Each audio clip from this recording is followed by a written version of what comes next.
کہ ہم نے بلا خوف و خطر امن و سکون کے ساتھ رمضان المبارک کا مہینہ گزارا، عبادتیں کی، اور عید کا موقع آیا تو ہم نے خوشیوں کے ساتھ عید کا یہ موقع بھی گزارا۔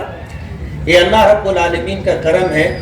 عربی کا جملہ ہے السعی منی والاتمام من اللہ، کوشش کرنا اپنا کام ہے اور کاموں کی تکمیل اللہ رب العالمین کے قبضے قدرت میں ہے۔ میں یہ نہیں کہتا کہ اور لوگوں نے کوشش نہیں کی، اپنے شہر میں، اپنے علاقے میں، اپنی کانسٹیٹوئنسی میں لوگوں نے کوشش کی اور لوگ چاہتے تھے کہ لوگ اطمینان اور سکون کے ساتھ رمضان اور عید گزاریں، لیکن وہاں مقدر نہیں تھا۔ کوششوں کے باوجود انہیں کامیابی نہیں ملی۔ اللہ کا بے پناہ کرم اور احسان ہے کہ اللہ نے ہمیں کامیابی عطا کی اور ہم نے اپنے شہر کے اندر، اپنی کانسٹیٹوئنسی کے اندر لوگوں کے لیے یہ موقع فراہم کیا۔ آپ دیکھ لیں ندی کے اس طرف اور ندی کے اس طرف کا جو فرق ہے، آج بھی آپ جا کر کے دیکھ سکتے ہیں۔ پورا رمضان اور عید کا موقع جس طرح سے گزرا ہے وہ آپ کے سامنے۔ میں نے بارہا اپنے ساتھیوں کو اس طرح کے استقبالیہ پروگرام سے روکا، اور وجہ اس کی یہ تھی کہ آج ہندوستان کی مظلوم ترین جو قوم ہے وہ فلسطینی مسلمان۔ یہ وہ علاقہ ہے شام کا، فلسطین کا، اردن کا، عمان کا، یمن، یہ وہ علاقے ہیں جہاں اللہ کے نبی صلی اللہ علیہ وسلم نے بڑی خیر و برکت کی خبر دی، اور قرب قیامت میں یہی وہ علاقے ہوں گے جو مسلمانوں کی جائے پناہ ہوں گے، یہی وہ علاقے ہوں گے جو اس وقت کے سب سے بڑے فتنے دجال کا مقابلہ کر کے اس کو شکست دینے والے ہوں گے۔ یہودیوں کا کبھی بھی فلسطین میں اقتدار نہیں رہا، عیسائیوں کی حکومت رہی، مسلمانوں کی حکومت رہی، یہودیوں کا کبھی اقتدار نہیں تھا۔ لیکن جنگ عظیم ثانی میں ان یہودیوں نے اتحادی طاقت کو جو مالی مدد کی تھی، جنگ ختم ہونے کے بعد امریکہ اور برطانیہ نے ان سے یہ پوچھا کہ تم چاہتے کیا ہو، تم نے ہماری جو مالی مدد کی تھی اس کے بدلے میں ہم تمہیں کیا دیں؟ تو انہوں نے کہا کہ ہمیں فلسطین کے اندر جگہ دی جائے اور وہاں پر ہم اپنی حکومت قائم کریں گے۔ 1948 میں امریکہ اور برطانیہ نے وہاں کے فلسطینی مسلمانوں کو اجاڑ کر کے، ان کے رہتے گھر کو چھین کر کے پوری بستی یہودیوں کے تابع میں دی اور یہودیوں کا اقتدار رہا۔ یہ 73 سال ہوئے ہیں ان کے اقتدار کو، ورنہ اس سے پہلے تاریخ میں کبھی یہودیوں کا وہاں اقتدار نہیں رہا۔ آج جو صورتحال ہے کہ ایک طرف نہتے فلسطینی مسلمان ہیں اور دوسری طرف امریکہ برطانیہ کی حمایت کردہ صہیونیوں کی، اسرائیلیوں کی جو ایٹمی طاقت سے مزین حکومت ہے، ان کے مقابلے میں یہ نہتی فلسطینی مسلمان 1948 سے مسلسل جدوجہد اور کوشش کر رہے ہیں۔ کوئی دن ایسا نہیں گزرتا کہ یہودی اپنی اقتدار کو، اپنی حکومت کی جو ہے جغرافیائی اعتبار سے اضافے کی کوشش نہ کرتے ہوں۔ ہر دن وہ اس بات کی کوشش کرتے ہیں کہ مسلمانوں کی زمین غصب کر کے اس پر قبضہ کر کے یہودیوں کو بسایا جائے، لیکن کوئی دن ایسا نہیں گزرتا کہ فلسطینی اپنے حق کے دفاع کے لیے اور بیت المقدس کی حفاظت کے لیے جدوجہد اور کوشش نہ کرتے ہو۔ کہتے ہیں جنگ حوصلوں سے لڑی جاتی، ہتھیار سے نہیں، حوصلوں سے لڑی جاتی ہے۔ آپ فلسطینی چھوٹے چھوٹے بچوں کو دیکھو گے، بچیوں کو دیکھو گے کہ جو بندوق بردار آرمی اور فوج کے آدمی کی آنکھوں میں آنکھیں ڈال کر کے دیکھتے۔ آپ نے وہ منظر بھی دیکھا ہوگا، ایسے چھوٹے چھوٹے بچے دونوں ہاتھ میں پتھر لے کر کے فوجیوں کے سامنے کھڑے ہیں جن کے پاس جدید ترین بندوقیں ہیں۔ آپ حیرت کریں گے ہمارے بچے کون سا کھیل کھیلتے ہیں۔ فلسطینیوں کے بچے شہید کھیلتے ہیں کہ جب وہ کھیلتے ہیں تو مصنوعی طور پر فائرنگ ہوتی ہے اور کسی بچے کو زخمی کیا جاتا ہے، وہ بچہ گرتا ہے تو یہ بچے مل کر کے اس کو اٹھاتے ہیں، اسٹریچر پہ ڈالتے ہیں اور اس کو لے کر کے ہاسپٹل کی طرف بھاگتے ہیں۔ شہید کا کھیل کھیلتے ہیں۔ مرنا ان کے لیے کوئی بات نہیں ہے۔ حضرت علی رضی اللہ تعالی عنہ کا وہ تاریخ ساز جملہ جنگ بدر کے موقع پر جب مبارزت ہوئی اور 1 بائی 1 مقابلہ ہونے لگا تو مشرکین کے لشکر سے مرحب نامی پہلوان نکلا تھا، جس کو زمانے جاہلیت میں 1000 لوگوں کے برابر طاقتور مانا جاتا تھا، بڑا قداور لحیم و شہین۔ جب وہ نکل کر کے آیا، اس نے مقابلے کی دعوت دی، حضرت علی رضی اللہ تعالی عنہ نکل کر کے گئے، جو اس وقت نوجوان تھے، بچوں میں شمار ہوتا تھا، نوجوان تھے، گئے تو مرحب مسکرا کر کہنے لگا کہ تو مجھے جانتا ہے؟ حضرت علی نے کہا کہ ہاں میں جانتا ہوں، تو قریش کا ایک شخص ہے، تیرا نام مرحب ہے، تو طاقتور پہلوان آدمی ہے۔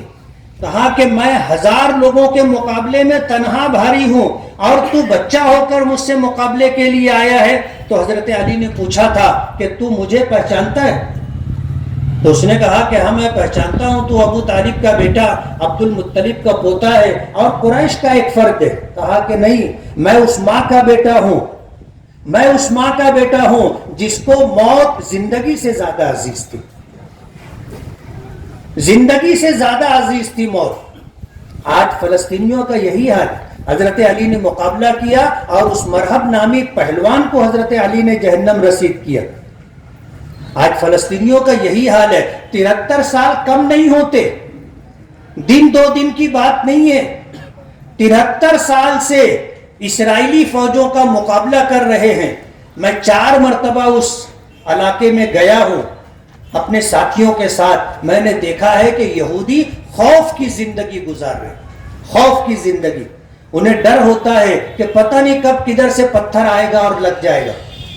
تحریک انتفاضہ جو یاسر عرفات مرحوم نے شروع کیا تھا، آج پورا فلسطین اس راستے پر ہے، ہاتھ میں پتھر لے کر چلتے ہیں اور جہاں موقع ملتا ہے یہودیوں کو مارتے ہیں۔ میں نے دیکھا ہے وہاں پر اپنی آنکھوں سے کہ 3 فوجی چوک چوراہے پر کھڑے ہوتے ہیں تو تینوں کی پیٹھ ایک دوسرے کی طرف ہوتی ہے، 3 فوجی ایسے کھڑے ہوتے ہیں، ایک کا منہ ادھر ہوتا ہے، ایک کا منہ ادھر ہوتا ہے، ایک کا منہ ادھر ہوتا ہے۔ اتنی ڈر اور خوف کے ساتھ فوجی وہاں پر ہے اور فلسطینی مسلمان مسلسل جد و جہد کر رہے ہیں۔ ہم پر واجب ہے، ہم لوگوں پر لازم ہے کہ ہم ان فلسطینی مسلمانوں کی مدد کریں۔ ظاہر بات ہے ملکوں کی گھیرا بندی اور ملکوں کی علاقائی فصیل اور سرحد کی وجہ سے ہم وہاں جا کر کے شانہ بشانہ رہ کر کے ان کا ساتھ نہیں دے سکتے، لیکن ہم اپنی زبان سے ظالموں اور غاصبوں کے خلاف مظلوموں کی حمایت میں بیان جاری کر سکتے۔ ہم دل سے اس کو برا سمجھتے ہیں اور یہ ہماری آرزو اور تمنا ہے کہ اللہ اگر ہمیں موقع دے گا ہم ان اپنے مظلوم نہتے مسلمانوں کے شانہ بشانہ کھڑے ہو کر کے ظالم اور غاصب یہودیوں سے مقابلہ کریں گے۔ نبی کریم صلی اللہ علیہ وسلم نے فرمایا ہے کہ من مات ولم یغزو ولم یحدث بها نفسه مات على شعبۃ من نفاق، کہ جو شخص اس حال میں مرا کہ اس نے جہاد نہیں کیا، ظالم اور غاصب لوگوں کے خلاف جد و جہد اور کوشش نہیں کی، اور اس نے اس بات کی آرزو اور تمنا بھی نہیں کی، موقع نہ ملنے کی وجہ سے اس کے دل میں یہ داعیہ نہیں رہا کہ میں کبھی ایسا کروں گا، سرکار نے فرمایا مات علی شعبۃ من نفاق، وہ ایمان نہیں نفاق کی حالت میں انتقال کرے گا۔ ہم مسلمانوں کا یہ فرض بنتا ہے کہ ہم ان ظالم اور غاصب یہودیوں کے خلاف جد و جہد میں شریک ہوں۔ اگر ہمیں موقع ملے طاقت کا استعمال کریں، طاقت کے استعمال کا موقع نہ ہو زبان کا استعمال کریں، زبان سے بھی اگر کہنے کی جرات اور ہمت نہیں ہے تو دل کو دل سے اس کو برا سمجھیں۔